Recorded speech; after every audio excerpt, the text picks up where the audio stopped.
Hi, my name is Steve Sandberg. I'm with the Rotary Club of Jamestown, and I'm here to read to you this morning from WishTree. I live in Jamestown. I'm a retired architect and, again, a member of the Jamestown Rotary Club. Chapter 32. The years passed, and Maeve became as connected to the neighborhood as I was, even as newcomers from other lands added their music and food and language to our little part of the world. No matter where people were from, Maeve cared for them as best she could. I grew tougher, my older limbs less pliable, my shadow longer. More trees and shrubs joined me, but there was plenty of sun for all of us, and we never wanted for water. I'd hosted many families by then, mice and chipmunks in particular. My closest confidant was a young squirrel named Squibbles. All squirrel names begin with the letters SQU.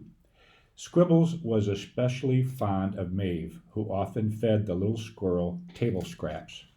Privately, Squibbles and I worried about Maeve. Along the way, Maeve had seen a suitor or two, but nothing much came of those flirtations. She had friends aplenty and work to do from dawn till dusk. Still, she seemed lonely. Sometimes Maeve would sit on the porch steps, watching happy families stroll past, and her eyes would well up with tears.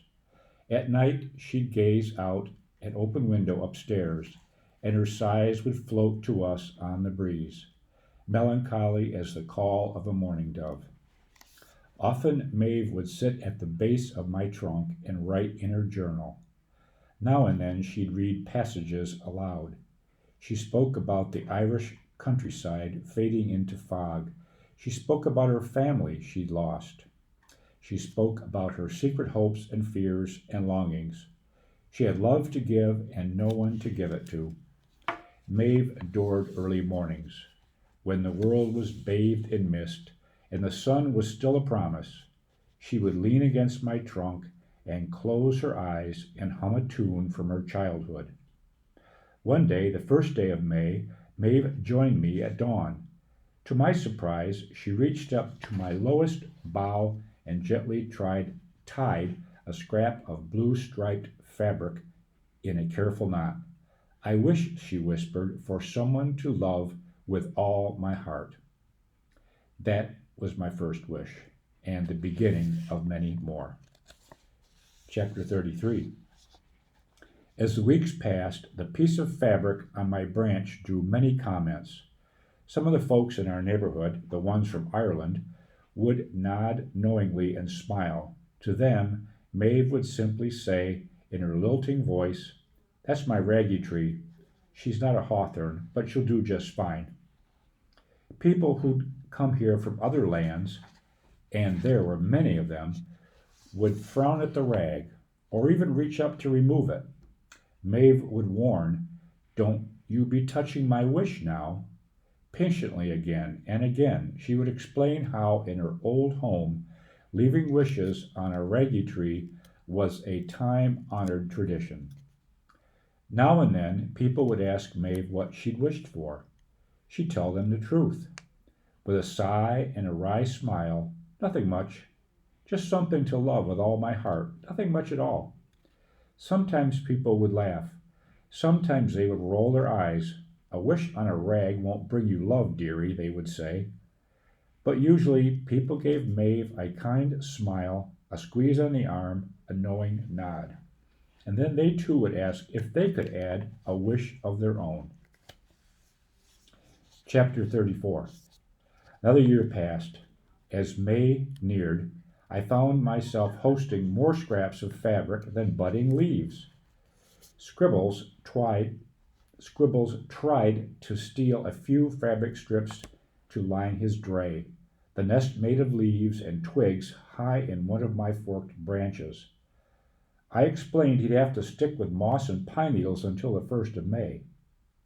Wishes, according to Maeve, could not be touched until after May Day. Then the ones that were carried off in the wind or dragged to the ground by the rain could be removed by people or by enterprising squirrels. I suspect she made up that rule for my benefit, so I could grow unfettered without the weight of wet rags dragging me down. Just before dawn on the 1st of May, a young woman approached me. She had dark, wavy hair and wore a tattered gray coat. In her arms was a wrapped bundle.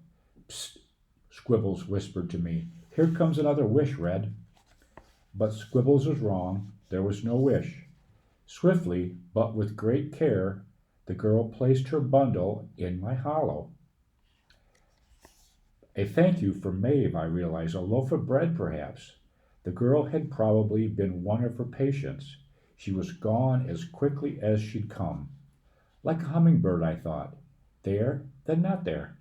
Like a gust of wind. Chapter 35. Just a few minutes later, Maeve opened the door of the little brown house. She smiled at me and at the scraps, waving in the early morning breeze.